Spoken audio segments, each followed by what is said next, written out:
Hello दोस्तों, कैसे हैं आप? दिस इज विकास गोयल। तो आज का हमारा जो नेक्स्ट टॉपिक है वो है हिस्टोरिकल चेंजेस इन सेक्टर्स।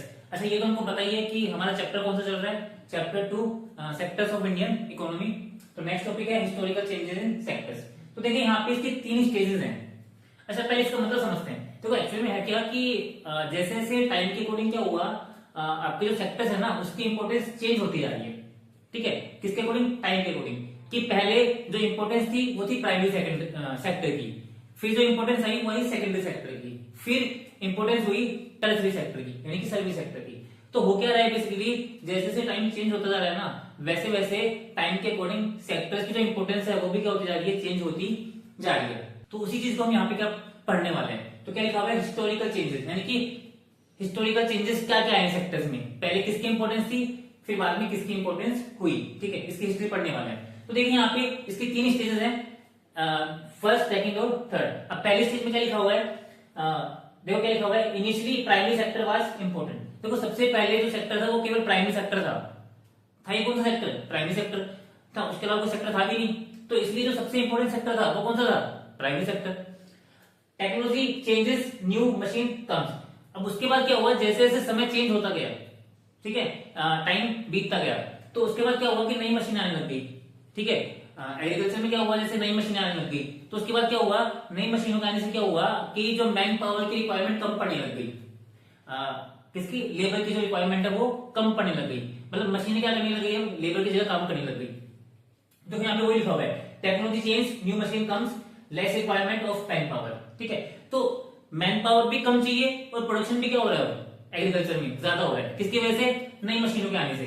तो अब जो लेबर बची हुई है वो लेबर क्या करे, जब जरूरत ही नहीं है लेबर की तो वो लेबर कहां पे जाए?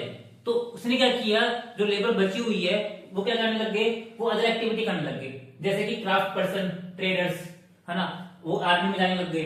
तो इस तरह से क्या करने लग गए बताइए, वो अलग अलग एक्टिविटी करने लग गए। ठीक है, तो ये हमारा क्या था, फर्स्ट स्टेज था। अब बात करते हैं कि सेकंड स्टेज आई।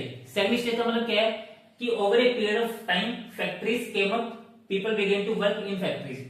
अब हुआ क्या कि जैसे जैसे टाइम और आगे बढ़ता गया वैसे वैसे क्या हुआ कि नई नई फैक्ट्रीज बनती गई, हाईटेक फैक्ट्रीज, अच्छी अच्छी फैक्ट्रीज। ठीक है, तो अब क्या हुआ कि जो पहले एग्रीकल्चर में काम करते थे ना जो पर्सन, वो अब किस में आने लग गए, वो आपके आने लग गए फैक्ट्रीज में, प्रोडक्शन में, यानी कि इंडस्ट्रियल सेक्टर में आने लग गए। ठीक है, तो नई नई फैक्ट्री के ओपन होने से क्या होने लग गया, आपका जो सेकेंडरी सेक्टर है वो भी क्या होने लग गया बताइए, धीरे धीरे डेवलप होने लग गया। और एक टाइम के बाद क्या हुआ, सेकेंडरी सेक्टर एग्रीकल्चर सेक्टर से क्या हो गया, इंपॉर्टेंट हो गया। ठीक है, अब बात करते हैं यहाँ पे कौन सी स्टेज की, थर्ड स्टेज की। तो यहाँ पे लिखा हुआ है, in the last 100 years there has been a further shift from secondary to tertiary sector in developed countries. अब क्या हुआ कि टाइम और आगे बढ़ता गया। ठीक है, जैसे सेकेंडरी सेक्टर क्या हो गया, डेवलप हो गया, तो उसके बाद क्या हुआ, कौन सा सेक्टर आया, टर्शरी सेक्टर यानी कि सर्विस सेक्टर। तो सेकेंडरी सेक्टर के बाद क्या हुआ, सर्विस सेक्टर की जो इंपॉर्टेंस है वो क्या होती चली गई, बढ़ती चली गई। मतलब हुआ क्या, जो डेवलप कंट्री है ना आज की डेट में, जो डेवलप कंट्री है जैसे अमेरिका हो गया, जापान हो गया, तो वहां पे जो सर्विस सेक्टर है स्ट्रॉन्ग है काफी। ठीक है, ऐसा बोला जाता है कि जहां पे जिस कंट्री में सर्विस सेक्टर स्ट्रॉन्ग है वो कंट्री क्या मानी जाती है, डेवलप कंट्री मानी जाती है। तो कहने का मतलब क्या है कि डेवलप कंट्री में जो सबसे ज्यादा जो कंट्रीब्यूशन है, सबसे ज्यादा जो स्ट्रॉन्ग सेक्टर है वो कौन सा सेक्टर है बताइए आज की डेट में, सर्विस सेक्टर। ठीक है, तो पहले कौन सा था बताइए, प्राइमरी एग्रीकल्चर। तो नई मशीनों आने से क्या हुआ कि वहां पे लेबर की इंपॉर्टेंस कम हो गई, तो वो अदर एक्टिविटी करने लग गई। फिर क्या हुआ, धीरे धीरे फैक्ट्रीज आने लग गई तो इंडस्ट्रियल सेक्टर हो गया। उसके बाद भी क्या हुआ, धीरे धीरे सर्विसेज आने लग गई, जिससे क्या हुआ, सर्विस सेक्टर की इंपॉर्टेंस बढ़ती गई। तो ये हमारा क्या हुआ बताइए, इस तरीके से क्या हुआ है, ये चेंजेस आने लगे हैं, ये चेंजेस आए हैं बेसिकली किसमें, सेक्टर्स में। ठीक है, primary to secondary and secondary to tertiary sector. तो ये हमारा छोटा सा टॉपिक था। तो मिलते हैं अपन नेक्स्ट वीडियो में, आज के लिए इतना ही।